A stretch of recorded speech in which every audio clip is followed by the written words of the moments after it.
ಜನಶ್ರೀ ನ್ಯೂಸ್ಗೆ ಸ್ವಾಗತ. ನಾನು ನಿತಿನ್ ಮಂಜುನಾಥ್. ಧಾರವಾಡದಲ್ಲಿ 50 ಕೋಟಿ ರು ವೆಚ್ಚದ ಕ್ರೀಡಾ ಸಂಕೀರ್ಣ ಹಾಗೂ ಈಜುಕೊಳದ ಉದ್ಘಾಟನೆ. ಧಾರವಾಡದಲ್ಲಿ 50 ಕೋಟಿ ರು ವೆಚ್ಚದಲ್ಲಿ ನಿರ್ಮಾಣಗೊಂಡಿರುವಂತಹ ಅತ್ಯಾಧುನಿಕ ಕ್ರೀಡಾ ಸಂಕೀರ್ಣ ಹಾಗೂ ಈಜುಕೊಳವನ್ನು ಕೇಂದ್ರ ಕ್ರೀಡಾ ಸಚಿವರಾದಂತಹ ಮನ್ಸುಖ್ ಮಾಂಡವೀಯ ಉದ್ಘಾಟಿಸಿದರು.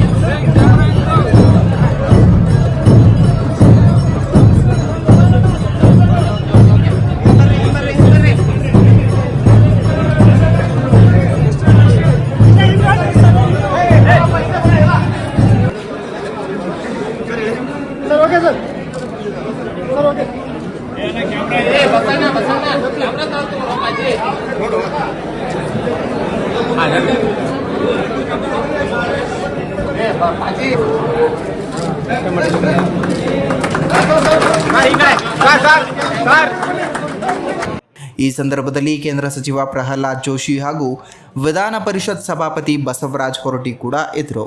ಡೊಳ್ಳು ಕುಣಿತ ಮತ್ತು ಭಜನೆ ಬಾರಿಸಿ ಕಾರ್ಯಕ್ರಮಕ್ಕೆ ವಿಶೇಷ ಮೆರುಗನ್ನು ತಂದರು.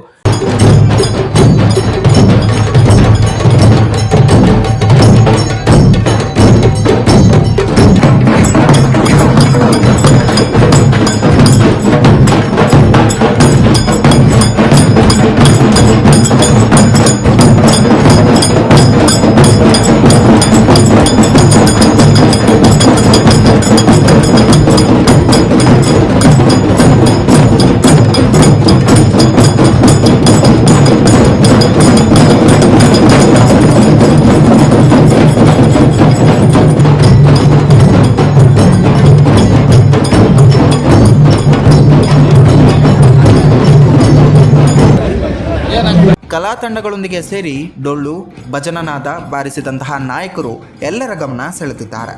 ಧಾರವಾಡ ಜಿಲ್ಲಾಧಿಕಾರಿಗಳ ಕಚೇರಿ ಸಮೀಪ ನಿರ್ಮಾಣಗೊಂಡಿರುವಂತಹ ಅಂತಾರಾಷ್ಟ್ರೀಯ ಮಟ್ಟದ ಕ್ರೀಡಾ ಸಂಕೀರ್ಣವನ್ನು ರಿಬ್ಬನ್ ಕಟ್ ಮಾಡುವ ಮೂಲಕ ಉದ್ಘಾಟಿಸಲಾಯಿತು. ಇದೇ ವೇಳೆ ಈಜುಕೊಳಕ್ಕೂ ಚಾಲನೆ ನೀಡಲಾಯಿತು.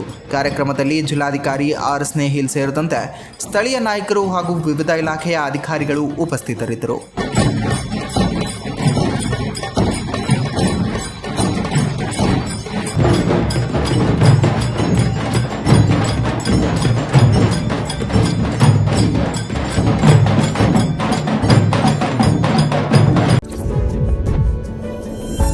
ಇದೇ ರೀತಿಯ ನಿರಂತರ ಅಪ್ಡೇಟ್ಗಳಿಗಾಗಿ